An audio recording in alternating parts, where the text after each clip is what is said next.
Ladies and gentlemen, a very warm welcome to you. This is another episode of Encounter. We have Dr. Syed Noor Kabbani, who is still with us in the studios of the MBC for another episode.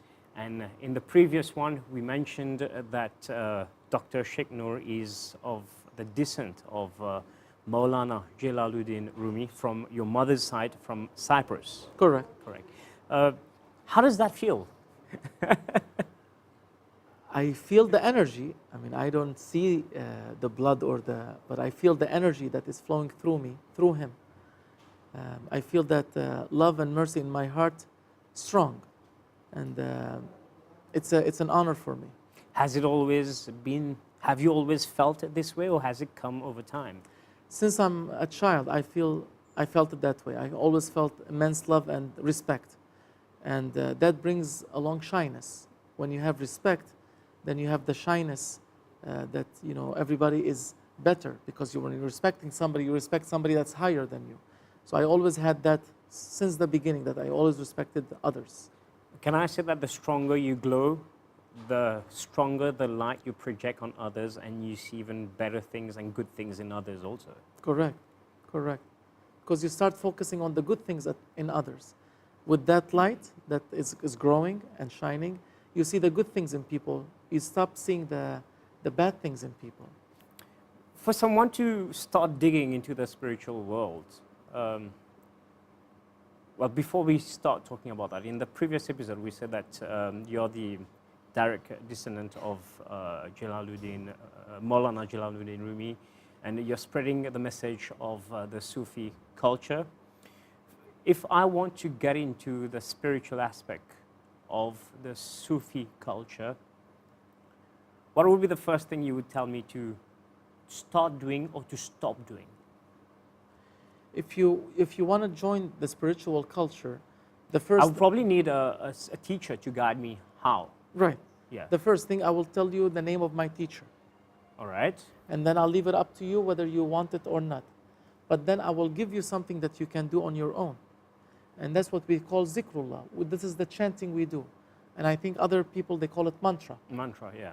This mantra puts you in a zone, puts you in like a rhythm.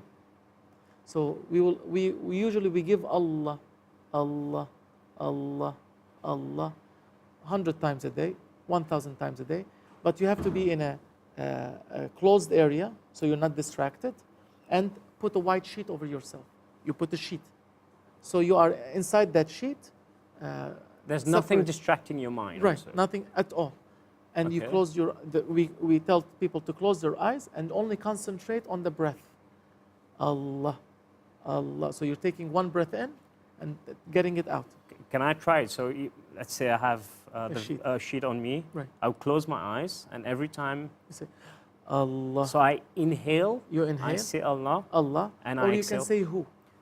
Allah, Allahu. Allahu, or who by itself, or Allah. But So we when give I Allah. say it, I'm exhaling. Right. So that's why you say the who to exhale. You say who, who, who, who.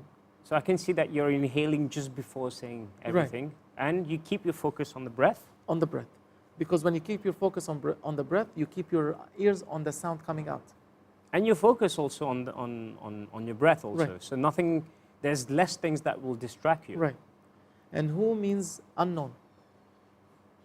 So Allah, Allah, then we can do who. who, These are basically the two things that we practice. But who is easier for non-Muslims?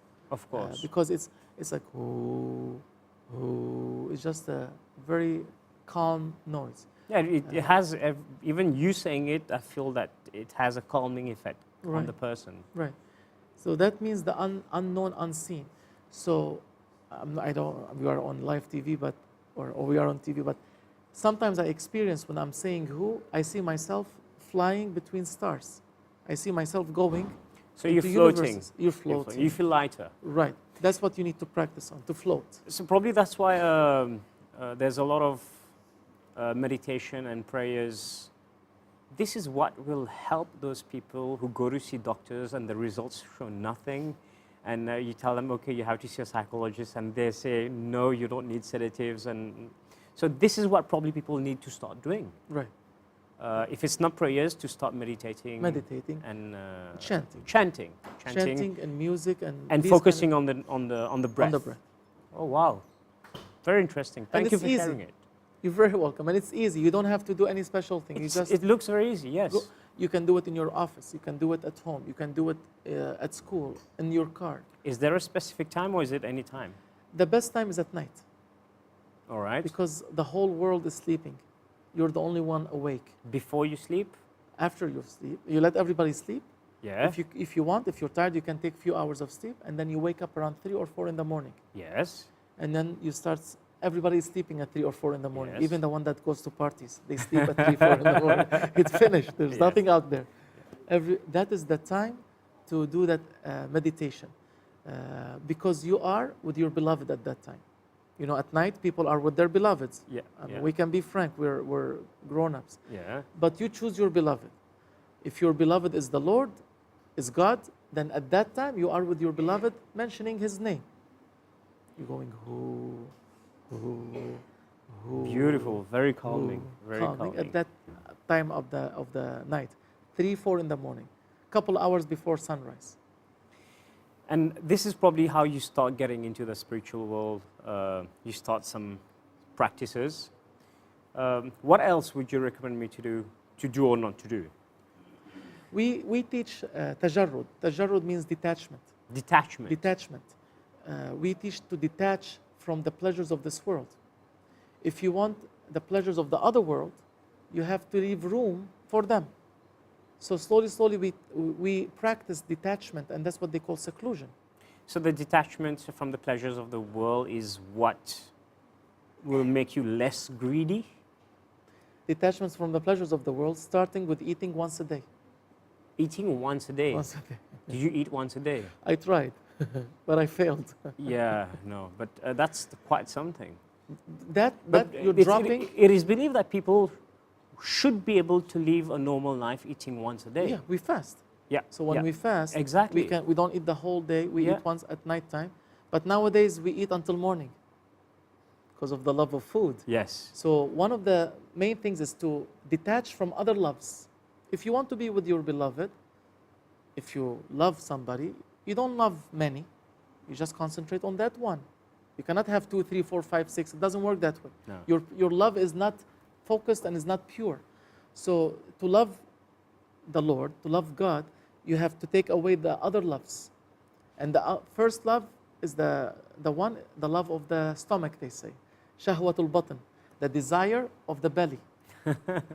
So that has to start going away. So in seclusion, when somebody is in seclusion by the order of their master, they offer them 7 olives a day. That's it. 7 olives. 7 olives a day and a piece of bread. Okay. That's for the whole day. Or they offer you dal. Because some people, they take the lentil, one cup of dal. That's pulses. it. Yeah, but they live a normal life when they do it. They do. But they are not anymore attached to the pleasures. Nowadays, if you go downtown, you like to go into this shop to eat something, into this restaurant to eat something. Yes. So that's kind of pleasures of the world. So when you detach them from the love of food, they don't go anymore into places but the like detachment from food goes a lot deeper in terms of, it goes beyond the physical aspect of it.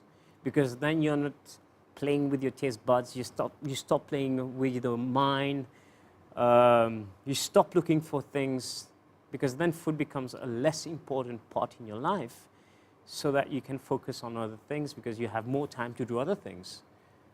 True, but not that's completely. That's probably just 1% of what it is. It starts there. So our teacher has told us, because he knows it's hard for us, eat twice a day. We eat only twice a day. We try not to snack in between. Nowadays people snack and eat, but we try to keep it twice a day. So that's why when you fast, you eat before the fasting and right after for iftar and all. Right. Yeah. That's the clue. That's like that's the guide. A sign. Yeah. Eat twice a day. That's what's allowed. Slowly, you start going into that path of detachment from other pleasures of the world. And there are many others, but slowly. We cannot do it all at the same time. All right. Food aside, what would be the next thing to do?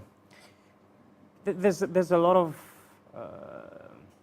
there's a lot of misunderstandings in this world. There's a lot of anger in this world. You say that, and a lot of stress. So we live in an angry world. Yes, we live in an angry world. Just by driving around, people are very stressed. They curse, they swear. Everyone is in a hurry. So how do you deal with this? Well, what is anger first? Anger is the boiling of the lower self for revenge. But that's an instinct. That is the anger. It is an instinct. So, but we are supposed to control that instinct. So anger is when somebody seeks revenge because his inner self is just boiling. Boiling. And that happens when something does not go your way. Yes. When something does not go the way of what they want, they get angry. That is the opposite of rida, the opposite of acceptance. Anger is the opposite of acceptance. So if somebody accepts what's happening, they don't get angry. No. But you need some anger, right? A little bit. You need anger as a servant, not as a master. You need to perfect anger. Sufism is about perfection of all what we have inside of us. When you perfect anger, you reach courage. You become courageous. If you are angry at a principle that is humane, a humane principle that affects the whole world, you're angry that is not being supported or allowed, then you become courageous to defend it. Nowadays, because you believe in it. You believe in it. So your anger now is channeled for something good, not something destructive, but rather something that will help. That's why to defend what's truth, what's right, is nowadays missing. So that part of defending is where you need that little anger, but it's not anger. It's just the Courage. urge, courage. Becomes courage. There we go. Wow. Comes Okay. courage. So there's a misconception about the courage. Yes, I mean you don't have, you have also to prevent something called tahawwur. Tahawwur means recklessness. You become reckless. You Okay, have to keep your head on your shoulders. So courage to a point, but not to a point of recklessness, that you destroy yourself. Or cause harm to yourself or Right. others. So you go up to a certain place, and then you don't become reckless. So it's a balance. That's what we're saying, is a spiritual imbalance. So our teachers, they teach that. And that's what's missing nowadays in the world. These Sufi principles that are taught by peers, how to control what God gave you. God gave us shahwa, desire, to be with the other, with ladies, because we're men. But that is necessary. Why? Because if you don't have children, how would you sustain human beings on earth? It's the cycle of life. It comes So- and goes, it comes and goes. Yeah. So you need that desire, so your generations keep coming on earth. Yes. So, but that is, you're channeling that desire in a good way that benefits humanity. Anger, you can channel it in a good way that benefits humanity. But it is such a fine line in terms of what is benefiting humanity and what is personal greed. Right. That is what's called Sirat al-Mustaqim, the straight path that Muslims always ask their Lord for. They say, oh, our Lord, guide us to the straight path. That means don't guide us to the two extremes. So you stay true to what you want to achieve. Right. By not destroying or being reckless. So we don't go to extremes. That is the wasat, they say. Wasat is the middle ground, the middle way. All right. The So that's middle why way. you keep the balance. The balance. And that's what's missing also. People become extremist. Why? Because they have shifted too much. They are not balanced. So they need to come to my peer, and we can balance all of them, no problem. Dr. Syed Noor, I have one of my favorite quotes from Maulana Jalaluddin Rumi. If you allow me, can I Please. read it? Yes. I want to know what you think, what is your interpretation of it? It says, run from what's comfortable, forget safety, live where you fear to live, destroy your reputation. I mean, from what you read is, from what I understand is always, if you're in a comfort zone, move away from the comfort zone. Forget safety is not to be reckless, but just be careful. Live where you fear to live is face your fears, but destroy your reputation is stop being a reflection of society. But this is my humble understanding of it, but I would love to hear what you have to say about it. Their meanings are oceans, so each one of us can fish a meaning. Yes. So you can have an understanding, I can have an understanding, other people can have other understandings. So what I say does not limit the meaning. But I want to know what you think of it. I would say run from what? Run from what's comfortable. That's what we talked about, detach. All right. When I used to work as a doctor, my colleagues will say, oh, we're stressed out, let's go to McDonald's. They call them comfort food. Comfort food. Love giving food. Yeah. So when you eat chocolate and snacks, these are comfort food. Some people just like eat ice cream forever. So run from what's comfortable. That means detach from the pleasures of this life. What we talked about a little bit. All right. So detach from the pleasures. That's how I can understand it. This is the Sufi teaching, detach from the pleasures. Forget safety. Forget safety. That means don't think that you are safe. In a comfort zone? No, it's something else. People think that they are safe because they have money, they have houses, they have cars, they have all of that. So they feel this world protects them. So this world does not stay for anybody. So this world will not protect you. You will leave and go. So forget that I am safe in this world. No, this world you're not safe in. That means you will leave it. You will go somewhere else. It doesn't mean that it's dangerous. It's No. just the interpretation of it. Interpretation, that means, لا تركن, they say in Arabic. That means, don't go to something other than God. People think that they are safe, for example, with this materialistic object or with this goal. So it's just being careful. Being careful and don't go to other than God. And then it says, live where you fear to live. That is under the gaze of God. To be under the gaze of the Lord is, they call it taqwa. Taqwa. That's what they say. They go, fear Allah. A lot of our imams, they say, be God conscientious and fear the Lord. So live there. Live where you fear to live. Means always be under the constant gaze of your Lord. Why would people fear to live under the gaze of the Lord? Because if they do something wrong, they might lose the love of the Lord. Aha. All right, that's very interesting. So because they want to be with their beloved. Everybody has a beloved, and your beloved is the Lord. So you don't want to be upsetting and losing his love, like we do nowadays with our spouses. You don't want to upset them because you don't want to lose their love, or your loved ones. Same thing. But you have to live there because you cannot escape that. There's no place that God is not present in. So live with him, by him. And finally, destroy your reputation. That's what we were talking about. You have to live, you have to know God by God, not by yourself. So your reputation means that who you are has to go away. You cannot know God by who we are. We know God by him. So you have to leave yourself. So you have to experience him to know him. To know him by him. That is very deep. That is very, very deep. There's no you anymore. There is no you There's anymore. no you. So there's only one with the God.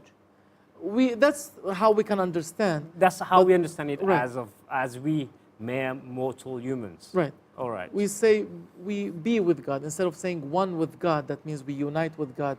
We don't believe such a thing exists because God does not unite. That's what we believe. God is single. But we be with him how he knows. We don't know yet. When we experience that, we know what that means. Can I ask you one last quote before we end this program? Maulana Jalaluddin Rumi says, "What you seek is seeking you." Yes. How does that relate in this modern world? If you're looking for something, it's already looking for you? A spirit is looking for your spirit. Aha. That's what it means. You're seeking spiritual enlightenment and spiritual comfort. But what you're seeking is already seeking. There's another spirit seeking you. Spirits, they unite. Spirits become one in the divine presence. Spirits can unite, but Of not course. with God. So something is seeking you, and that is the spirit of your guru, the spirit of your teacher. That one is seeking you. Before you seek it, it seeks you. And it finds you, and then you find it. Wow. That's what we Beautiful, believe. beautiful. Thank you for explaining these couple of quotes for us. Before closing this interview, can I ask you, what is your drive for spreading the message of Sufism around the world? What keeps you motivated? How do you find so much joy doing it, and why you do it? I'm trying to unite with my teacher. That's my drive. You unite with the one through the many. You unite with the one through the many. Through the many. This is my drive. Can you explain how do you unite with the one through the many? You see the one in the many. Is that kind of a training you give You yourself? see God in everything. Okay.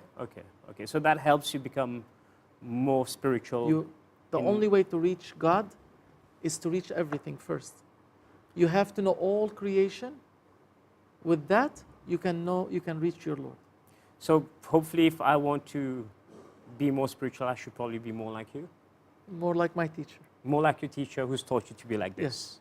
All right. Wow. Beautiful. And you have brought a book here, right? Yes. Which is the Sufi Science of Self-Realization, Right. which is written by your father, Yes. who is Sheikh Mohammed Hisham Kabbani. Correct. And the book is about the science, the Sufi science of self-realization, which probably helps you find your path. Yes. This is a gift from us to you because Thank you you very were much. very kind to us. And this will help a lot of people answer their questions. This book is written by my father, how to find the perfect guide. And that's my grandfather's picture. That's your grandfather. That's my grandfather. Wow, you look similar. Thank you. Thank you. What does he have in his hand? Is that a? It's beads. It's a beads. And in Christianity they call it rosary. Yeah. Rosary. So basically You use it to chant. Yes. When I said we can do it 100 times, the beads is usually 100 pieces. Why 100? Sometimes it's 200, sometimes 1,000. It depends. Sometimes it's 33. There's no number to that. It can be anything. Okay. The number.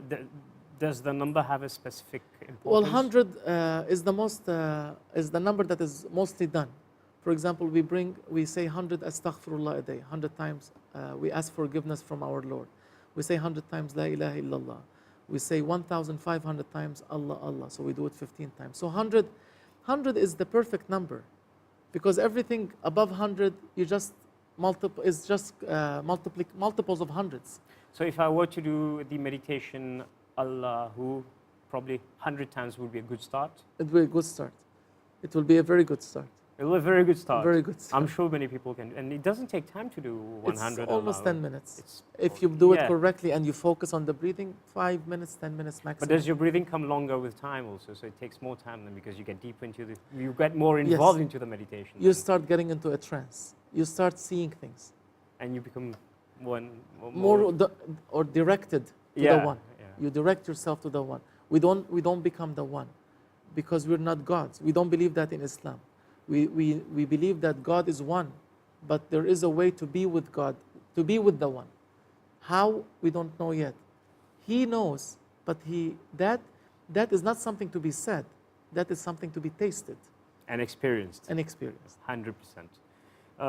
Dr. Syed Noor Kabbani, thank you very much for being with us for this episode of Encounter. It has been such a pleasure having you, a great honor.